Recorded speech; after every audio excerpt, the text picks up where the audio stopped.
So today we are going to go over some of those graphs and writing the equations of the graphs from yesterday. Specifically talking about the last question on the second worksheet where you were asked to come up with an equation for sine. Uh-oh, you didn't show me one like that, Mrs. Kane. Heaven forbid. Tried to make you think a little bit, right, Peter? Yeah, it's good to think every once in a while. Hopefully more than like every once in a while. So we're going to talk about writing an equation for sine and how that would look. And then we're going to start preparing for the test on Friday. So today we'll look at the first half of the review worksheet, which is pretty much sections 4.1 to 4.3. And tomorrow we'll look at the second half. The second half is graphing, which is what we've been working on. So split it up into 2-day review for us to kind of look at each part and review those parts. So if you will go to the homework worksheet, we will start there. So pull mine up. Let's look at number 6 from the page that was like kind of continuation of your notes that we did yesterday. So we'll go over number 6, and then we will talk about how to do the last question, how to write sine as well. And you'll see that like sine and cosine are very similar to each other. There's just one tiny little difference in the equation when you switch a cosine equation to a sine equation. And for those of you in the classroom, I apologize, but I did not charge my iPad overnight, which is like something I tell my daughters.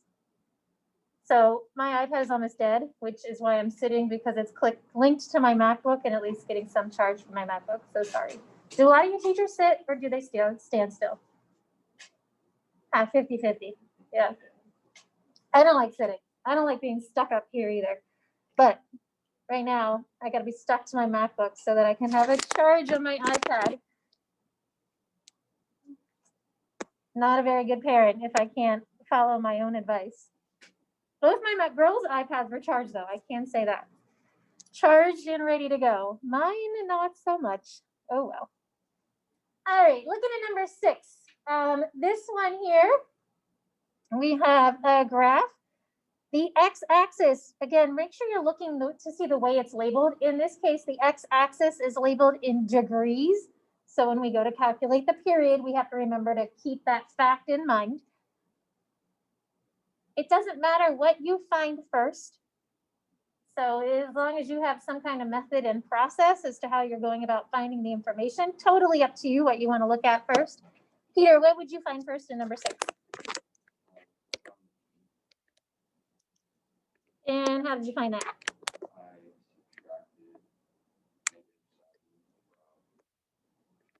Yeah. So to find the period, you have to go from peak to peak, and you're subtracting that distance. So he said he subtracted -7 from 29. So 29 minus a -7, Peter, is 36. So when you're finding distance, you want the entire distance from -7 all the way up to 29. So you have the distance from 0 to -7, the distance from 0 to 29, it's a positive 36, and that's degrees. So Peter, how would you find B if you know what the period is?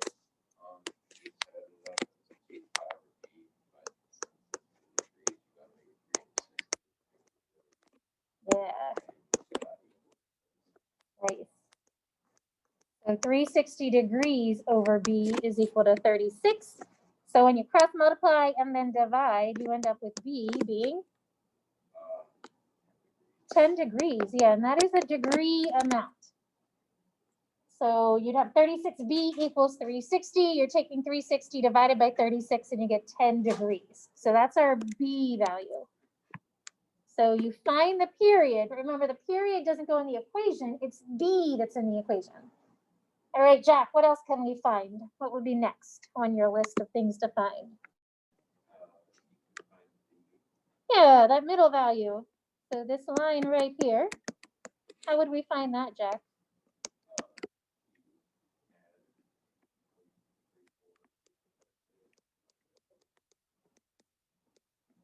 And that value is 1.45. So the middle of our graph, that's called the sinusoidal axis. So if you see that word, that's the middle of the graph, the horizontal line, cutting the graph in half. That is also the shift of the graph moving up from the x-axis. So now we know the middle is at 1.45. And then the last thing that we need to calculate would be the A value. A is the distance from that middle line to the peak, or from the middle line to the minimum. And if we wanted to calculate that, we're taking 2.56 minus 1.45. And Jack, what'd you get for A? Yeah, 1.11. So those are the calculations that you really need to do. And it's, I mean, what, adding and subtracting, not that bad. The last thing is the phase shift, and the phase shift is where the graph begins. Well, it begins at the peak. In this case, that's -7. So our phase shift, or C over B, is -7 degrees. So you don't have to calculate that. Cool. Yeah. I know it's. It is a 7. So, and if you, I know, like generally you're supposed to not like look at the distance, but if you look, like the 2 on the right side is definitely closer to the x-axis than the 7 on the left. And I know it's blurry. That's my fault. But yeah, that is a -7. Oh, this one here is a 2. Yeah, that is a 2. Yes. So it's a 2 on the right and a -7 on the left. What's the number on the left for number 3? I have no idea what that is. A -π/2. And then this is 7π/6. Maybe I'll try and get them to be less. I guess I don't need them so big. Try and shrink it down some to make it a little clearer. All right, sorry, I apologize for the blurriness. So the last thing that we have to do with this equation is take all the information that we have and write it in equation form. So the D is 1.45. The A was 1.11. And then the B is 10 degrees. Inside, we said C over B was a -7. So when I write it inside, you're writing it as a +7. X plus 7. Yes, you should have the degree symbol there, because if the degree symbol isn't there, it's implied to be radians. So make sure you have the degree symbol as part of your equation as well. Any questions with number 6?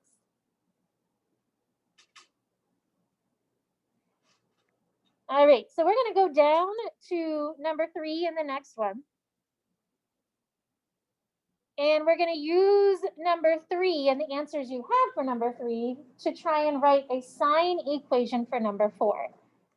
So if you look at number 3, it says find the values for A, B, and C, which really we're finding the phase shift C over B, so that the graph of the function matches the figure below, and we're writing that cosine. So in this case, A is pretty straightforward because the middle of the graph is at the x-axis, so A is just 1. There's really no calculation to show there. So from the center to the top is 1. The period, Joe, what'd you get for the period for the first graph in A? Yeah, is pi. So you're subtracting 3π/2 minus π/2, which is just pi. So 2π/b equals pi. Joe, that means b is equal to 2. Yeah. So I have my A, I got the B, and then we need the phase shift. So that's C over B value. Where does it start? Cole, where does this graph start? Yeah, π/2. So the first point is at π/2. So we're going to write the equation y equals, I don't need to have A because it's a 1, so I'm not going to write a 1. Cosine of 2, and then x minus pi over 2. So here's our cosine equation. So I'm not going to do the next graph yet because I want to now take this graph and write the sine equation. So now we're going to try and write sine. When we were graphing sine and cosine, notice sine has the same letters. It has an A, a B, and a C. Those letters mean the same thing whether it's sine or cosine. The A is the amplitude. The B helps us find the period. C over B helps us find the phase shift. So I still have an A. I'm going to factor out the B and write the phase shift in the parentheses. So the A is the same, the amplitude, and the B is the same, the period. Because I'm still going around the circle, whether I have sine or cosine. So when you go to write your equation for sine, whatever you had for the amplitude is going to be the same for the amplitude of sine, because the distance from the center to the top is not changing. So my sine graph has an amplitude of 1. So again, I'm going to put a 1 there, but you don't have to. The period of sine will not change because a full period for either graph is 2 pi over b going around the circle. So the period is still, or the b value is still 2. A sine graph starts at a different location than a cosine graph does. So if you think of the sine graphs that we have drawn,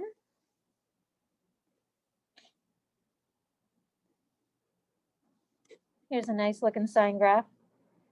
My sine graph starts at the x-intercept. So a sine graph starts at the x-intercept and it moves up to the max. So a sine graph starts in the middle. We need to write an equation for sine and find where the sine graph begins, because that's the phase shift. The phase shift is wherever the graph begins. For sine, it's going to begin in the middle. For cosine, it begins at the max, which is why we usually write it as cosine, because it's easy to look at the max point. So let's see if we can look at this graph and figure out where it would begin. There we go. So currently, the graph is drawn as a cosine graph. But I can extend my graph and make it a sine graph.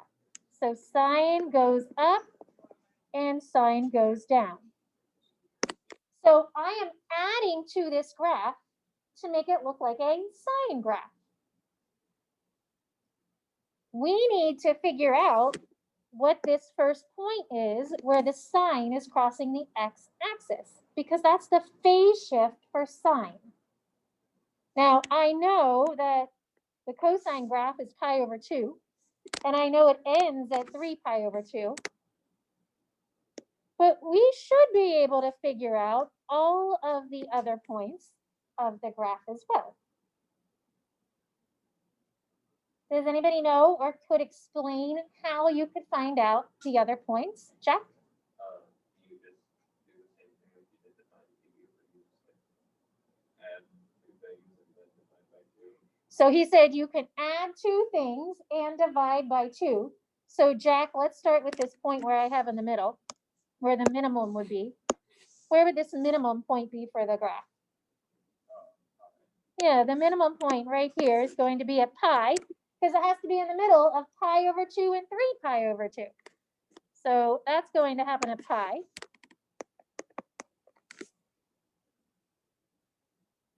Everything is equal distance from each other. Each point is the same distance from one point to the next. So if you continue that pattern, you should be able to add the 2 things together and divide by 2 to find another point. So if I want to get this x-intercept, I know it has to be in the middle of pi over 2 and pi. So Jack, if we add pi over 2 and pi together and divide that by 2, so this would be a 2 pi. So he said we get 3 pi over 4 because I have 3 pi over 2, but then I have to cut that in half. So this point is 3 pi over 4. So that means my point where the sign is starting, Jack, would be pi over 4. So now if I'm looking, literally what I just did was I labeled the points on my graph, those 5 key points, just like we did when we were graphing. You can take the period and divide it by 4. That's how we graphed. That's how I can label a graph. So my key point for sine, or the first location of sine, its phase shift is pi over 4. So in my equation now, the only difference for sine is the phase shift. It started at pi over 4. So my equation for cosine and my equation for sine, look at them, they are identical. The phase shift is the only thing that has changed because sine starts on the x-axis. It starts in a different place to make it a sine graph. A cosine graph starts up at the top. Questions on that first function? Anybody at home have questions as to how we calculated that phase shift?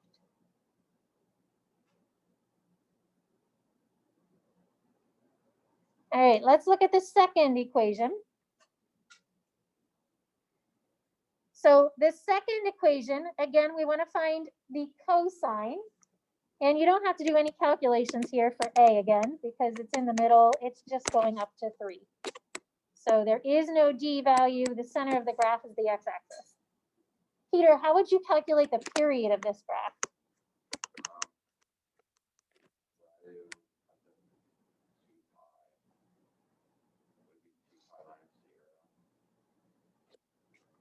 How did you get 2 pi? Okay, the first point is at 0. Which one are you doing, a sine graph or a cosine graph? Yeah, you're doing cosine. Yep, no, it's okay. So the first point I had pi. Mm-hmm. And then the point at 3 pi. Yeah. So here's pi. This would be 2 pi. And there is a point at 3 pi. So he's saying this is half of the graph, like the one we did yesterday where it had half of the graph. So half of my period would be 3 pi minus pi, which is 2 pi. So that's half of the period. Because he's looking right here and saying this is half of the graph. So it's half of my period.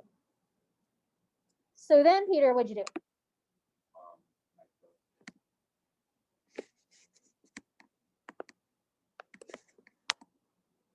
Well, I did 3 pi minus pi times 2. And then you doubled it. Yep. So our period is actually 4 pi. So he took the period because that was half of it. He doubled it to get the period of 4 pi. So 2 pi over b is equal to 4 pi. Oops. So Peter, that means b is 1/2. There we go. So if you have half of the graph, that's half of the period. If you double it, you get the whole period. So our full period was 4 pi. B is 1/2. So to write the cosine equation, A is 3. We have the cosine, and then the B is 1/2. The phase shift is this point right here at pi. So I would write x minus pi for the phase shift. It's starting at the value of pi. So that's my C over B value. The phase shift is at pi. So now I want to write a sine equation. And I know I have a whole bunch of stuff listed over here.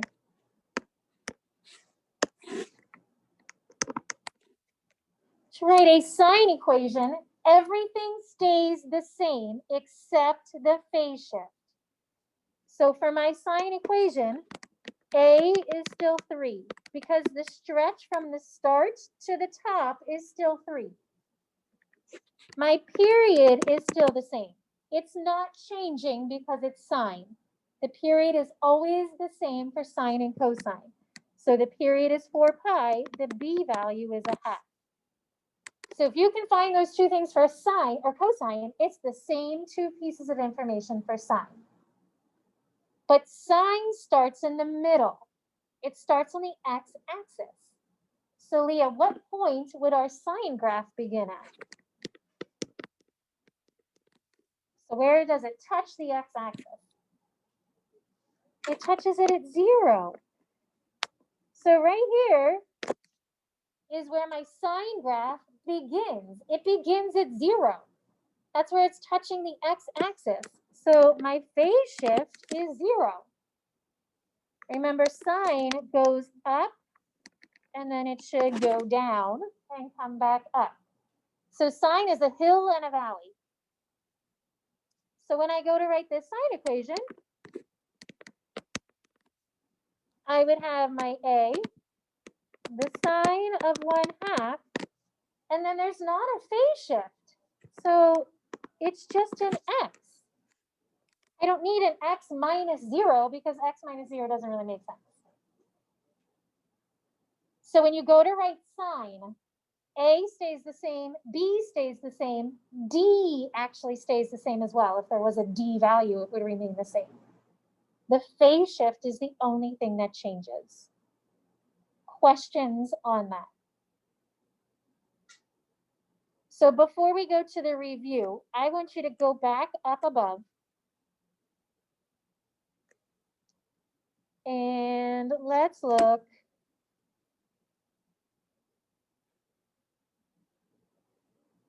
Let's look at number 1 because we did this one together yesterday. So if I look at number 1, we went through this one together yesterday. I'm going to now change my equation to say sine instead of cosine.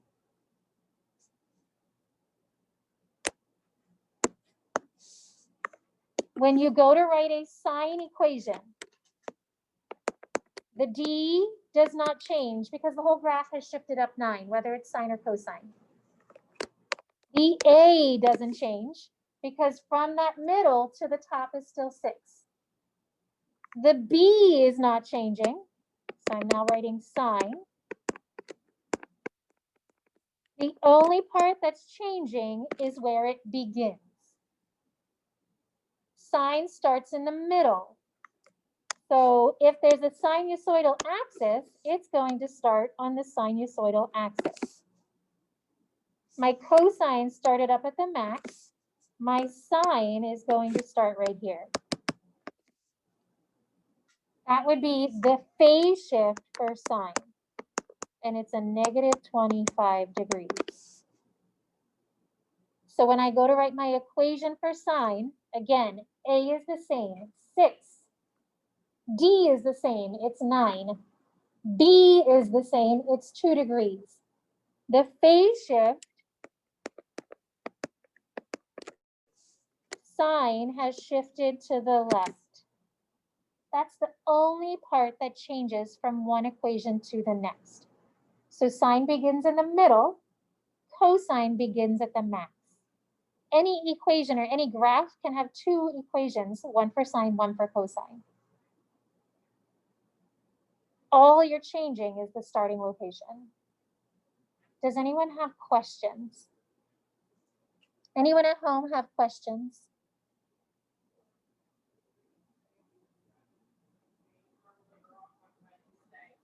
So we are going to start reviewing for the test.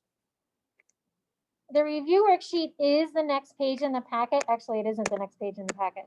The review worksheet should be on Google Classroom.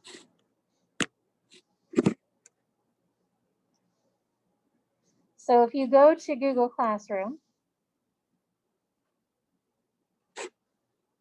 yep, it's there. So looking at the directions, this assignment is for today and tomorrow. So it's due on Friday. For today, Wednesday, you're asked to complete numbers 1 through 12. For tomorrow, you're asked to complete 13 through 19.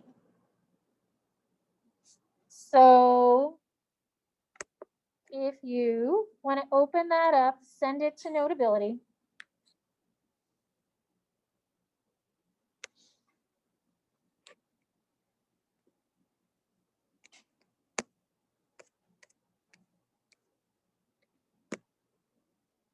The answer key should be attached within the actual assignment. Yeah, it's there. So the solution should be the last slide, last 2 slides of the assignment. So it is there. The solution should be posted for you as well.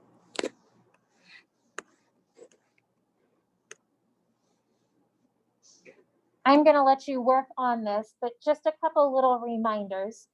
The first group of questions that I have assigned for you, most of them are sections 4.1 to 4.4.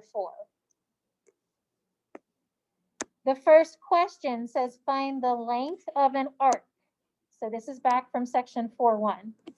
Suspended by an angle of 307 degrees with a radius of 4 centimeters. Does anybody remember the formula for the arc length, Peter? So that would be the formula. The arc is S, the angle is theta, the radius is R. But there is one thing that you had to remember about this formula. Right, the theta must be in radians. Because this formula is the formula also for the radian measure of an angle. So you're going to have to take 307 degrees, convert it to radians by multiplying it with pi and dividing it by 180. Numbers 2, 3, and 4 are section 4.2 with the unit circle. Find the point that corresponds to the real number t, and I have 2 pi over 3. So I would say draw yourself a circle. Find where that is located. And then get the ordered pair. That's what your goal is, the ordered pair for 2 pi over 3. I know the x needs to be negative because it's on the negative x-axis. Make sure you have some type of work to support each problem. Number 5 wants you to draw a triangle in the appropriate quadrant if you have an ordered pair of x comma y, 8, negative 7. So plot that point and then make a triangle from that point. Number 6 is a reference angle. Number 7 wants you to find angles. This one here, you'll have to use your calculator for number 7.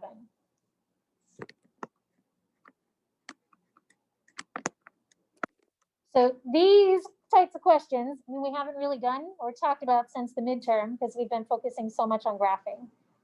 But you have about 10 minutes to work on the first 1 through 12, that first 12 problems. Mostly it's the first like 4 sections.